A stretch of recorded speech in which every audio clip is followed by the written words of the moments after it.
In the mid-'80s, Eddie Murphy was one of the biggest stars in the world. He rose to prominence after spending nearly 4 seasons on Saturday Night Live.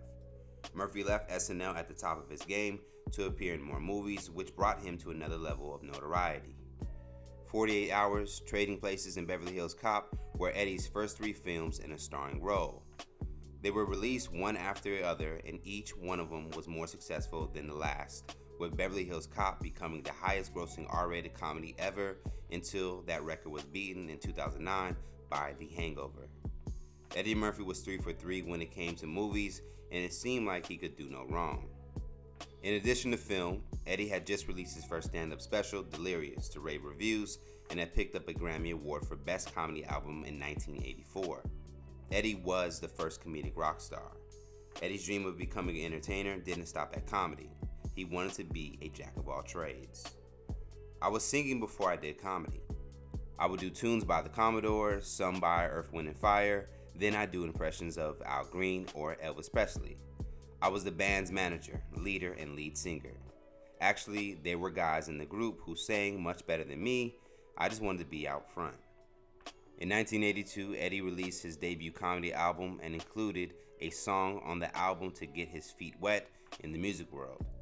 Boogie in Your Butt was part of the album and was successful enough to inspire Eddie to make a full-length music project. While Eddie's ascension in Hollywood continued to skyrocket, Rick James, on the other end, seemed to be entering the back half of his career. Songs like Super Freak and Give It To Me Baby were in the rearview mirror, and James was looking to prove to the world he hadn't lost a step.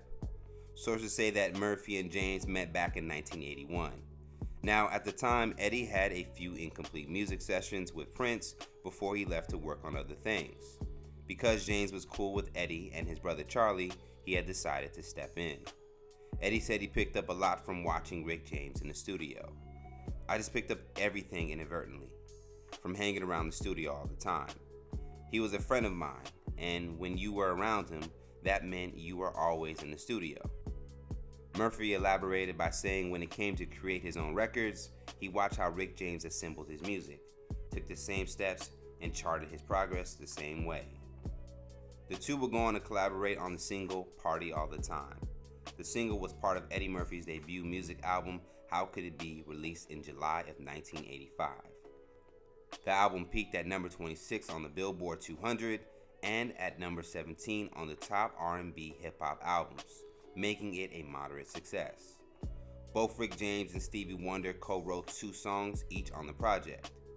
Very few predicted the success of a full-length Eddie Murphy musical venture. Sources say Richard Pryor made a bet with Eddie saying that he couldn't sing. Now, if you look in the album's notes, Eddie Murphy wrote, "To Richard Pryor, my idol, with whom I have $1 million bet. No mother, I didn't forget." Eddie and Rick James wouldn't collaborate on any more music after Party All the Time, but they were still keeping each other's company. Everyone who knew Rick James in the 80s and 90s have attested to Charlie Murphy's True Hollywood Story sketches on The Chappelle Show. What is the 5 fingers say to the face? What? Slap! Rick James was really that wild. In 2019, Darius McCrary spoke with Comedy Hype and validated how out of control a night with Rick James could get. McCrary told the story of the time he was at Eddie Murphy's house and Rick James backed his car to Eddie Murphy's fountain in his courtyard. McCrary offered to drive Rick's Mercedes, but he declined. According to McCrary, after the crash, Rick got out the car and asked if everyone was okay. He then proceeded to leave Eddie's house, but not before Darius stopped him and told him that they need to tell Eddie what happened. Another Rick James Eddie Murphy story was revealed by Earthquake when he was interviewed on Vlad TV. According to Earthquake, Rick James told Eddie Murphy that Party All the Time was a terrible song, despite the fact that Rick wrote and produced it. Rick told Eddie that he should have kept the song for himself instead of giving it away. Throughout Hollywood, Rick James gained a reputation for erratic behavior that sometimes would overshadow his music. As stated before, Charlie Murphy's True Hollywood Stories were not an exaggeration.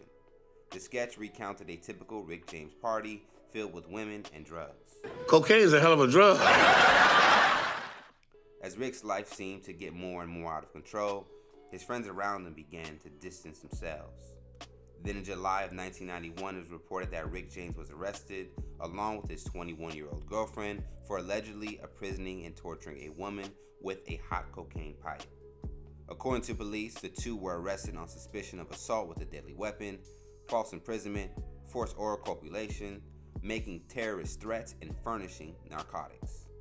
According to Jet magazine, James and his girlfriend met the woman at a party and invited her to stay with them after finding out she was unemployed. During the stay, the woman was threatened by James with a gun. He accused her of stealing drugs from him and allegedly tied her up and burned her around 20 times with a crack pipe. A little over a year after the incident, in November of 1992, James and his girlfriend invited music executive Mary Sauger over to their hotel. Sauger claims that she met the two for a business meeting, when suddenly James and his girlfriend kidnapped her and began beating on her repeatedly. James was convicted of assault and holding a woman against her will for the incident. James was free on bail from his 1991 kidnapping charges when this occurred. A jury acquitted him on a torture charge that would have put him behind bars for the rest of his life. James was released in 1996. In a 1994 Vibe magazine interview, James revealed that he lost many friends as his drug addiction got worse. Those Hollywood friends just saw that kind of company James kept around him and decided that it wasn't good for them. My friend Eddie Murphy and the actor friends and musician friends of mine would come up to that house and then they would never come back because they saw the kind of people I was associating with. Hustlers, dope dealers, crack dealers, thieves, pimps, prostitutes, killers, and gangbangers. James was asked how he felt about some of his celebrity friends like Eddie Murphy or Arsenio Hall not speaking out in his defense after his conviction. I'm very disappointed they're protecting their own rich asses. I'm mad more at the black stars than the white ones. I've had more white people come on my behalf. In times of trouble, man, that's when black people need black people to stand up for them. Some of my rich so-called friends could have come and offered some assistance, but they didn't. All they did was run. Because they didn't want to have their careers tainted with the fact that they knew me, when everyone in the world knows they know me anyway, so they can all kiss my ass. I had more white people defend me than blacks. Eddie didn't come up there, Arsenio didn't come up there, MC Hammer didn't come up, none of the people that used my music. The heights of Rick James' career were now well behind him after he got out of prison in the late 90s. Rick felt betrayed by all of his Hollywood friends that didn't come to his aid when he felt he needed it most. At this point in both of their careers, Eddie and Rick had stopped running in the same circles because of different interests. It was until Rick James appeared in 1999's Life where the two had been seen together in years. The people that Eddie Murphy has encountered over his 5 decades in show business have left an everlasting impression on his legacy.